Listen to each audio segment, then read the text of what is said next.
Hey guys, welcome to the channel.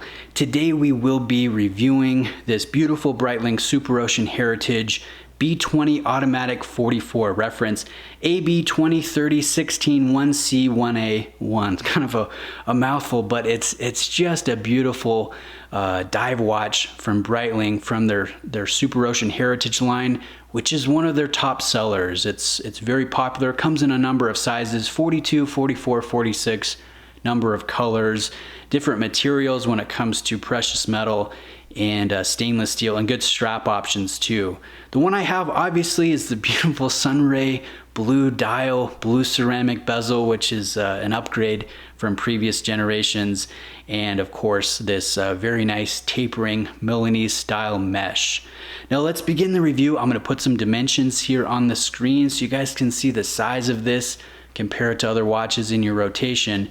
And I'll give you guys some wrist rolls too. We'll talk about the fit because it's a little deceptive. You look at the specs and you see a tall watch, big dimension, pretty substantial crown, and just a crazy lug to lug length. But again, it's a little deceptive. The lugs really arc down. They follow the natural curvature of your wrist. In my 7.25 inch wrists, it might appear a little bit large when I'm zoomed in like this on camera, but it actually has a very nice proportional feel on wrist. No hot spots, a nice drape, and the 22 millimeter lug width that tapers down to 18 at the clasp, I think makes a difference.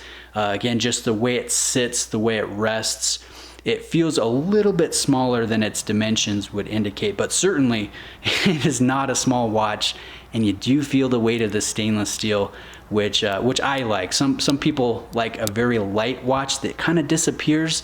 This one I will say is comfortable, but you know that it's there. I also like how visually stunning it is. I mean, you guys can see the reflections coming off of this ceramic bezel insert, and this beautiful cambered sapphire crystal with multiple layers of anti-reflective treatment on the top as well as the underside of the crystal, the all polished case, again this tapering Milanese style mesh bracelet. It's quite a nice watch visually, and it has a great presence and pop to it. The Sunray blue, the applied markers that you guys can see are very crisp and clean, rhodium plated, slightly beveled. They look very good in natural light. So it's a beautiful watch, and I like the strength of how clean it is. You know, we have a date at the 6 o'clock position, matching date window. I like the text. The text has kind of evolved over the years. It got a little bit less text, especially below the 12 o'clock position as compared to older models. And I think it's just very clean, very organized. And if you look at the bezel, you'll just see linear hash marks every 5 minutes. So you're not getting, you're not getting any numbers, any Arabic numerals. You're not getting full indexing. So there's a trade-off. You get a very clean look, but if you want to gauge the time, if you're using your elapsed timer, it's not super precise. Likewise, in low light conditions, the watch really suffers in the lume department. You guys can see big hands with a nice application of super luminova, but it does fade rather quickly, and your small lume dots on the outside of those applied markers fade very quickly. So the watch, it's no Omega, it's no Tudor when it comes to low light, but in natural light, it's quite a beautiful piece, as you guys can see. Now let's talk about the movement. I actually took this watch to my watchmaker. We opened it up. I wanted to take a look at the Tudor manufacturer movement that Breitling is using and calling the B20. Tudor and Breitling kind of did a movement swap. Breitling is supplying Tudor with their in-house column wheel chronograph, the B01. And Tudor, it likewise is letting Breitling use their three-hand movement, their in-house manufacturer movement, which you guys can see is beautiful. It very much looks like a Rolex 3130 movement with a full balance bridge here, free-sprung balance wheel. And I like the fact that Breitling is very tastefully and very traditionally finishing this movement. If you contrast that with what Tudor does, I mean, it's very utilitarian, very basic. You see matte finishing. There's not a lot of polish. It almost, it's attractive, but it almost leaves you lacking. And there's a reason why there's only one display case back in their sport line on the North flag. They are going to be doing some dress watches that have the in-house movement, that do have the display case back, and I'd like to see how they finish it. But you can see here on the Breitling, they've got some nice striping, nice perlage work, radial Sunray finishing on the rotor.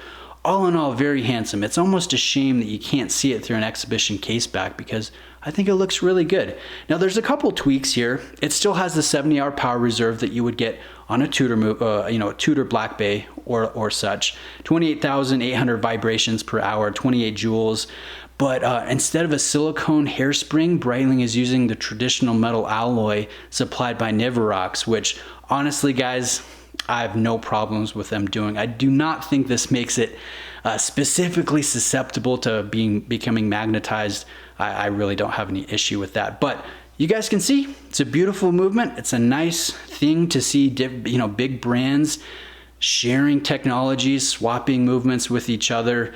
I really, I like that. And I like the fact that Breitling, they treat this as they do their B01 caliber. Anytime you buy a B01, you get a 5-year warranty as opposed to a 2-year warranty on any ETA movement.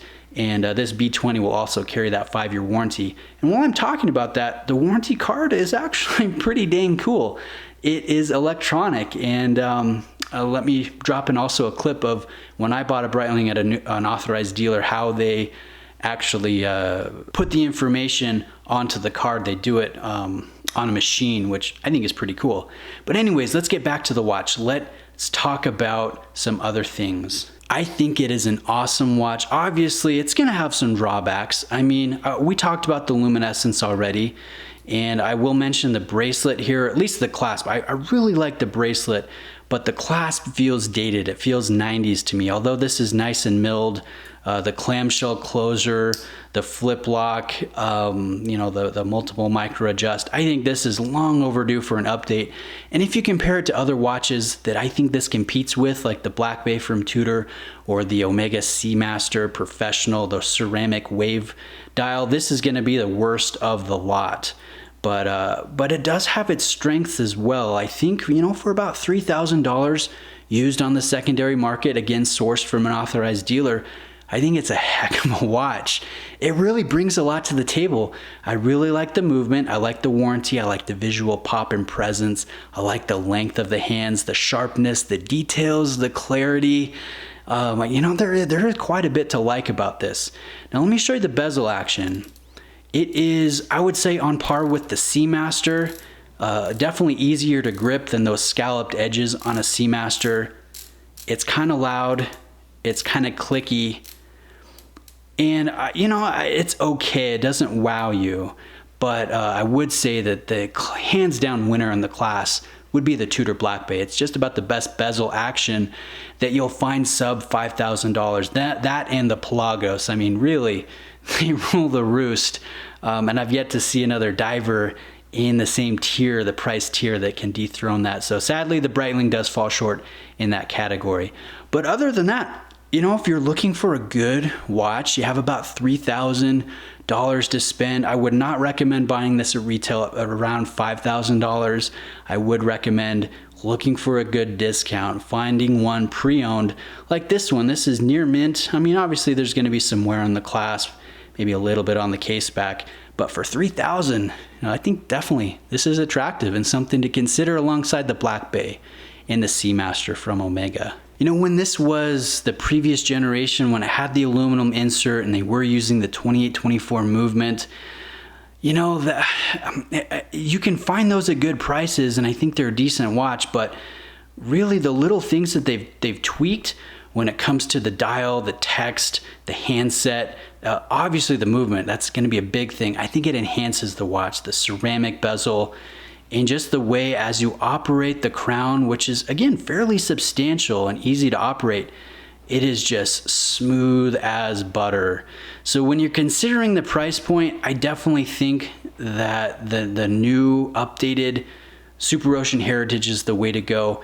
definitely a good competitor to Omega and Tudor, and I've really enjoyed this one. So let me know if you guys have any specific questions. I hope you found the video enjoyable and informative. Thanks for taking the time to watch today, guys, and I will be comparing this to some other watches, so stay tuned for that if you're interested.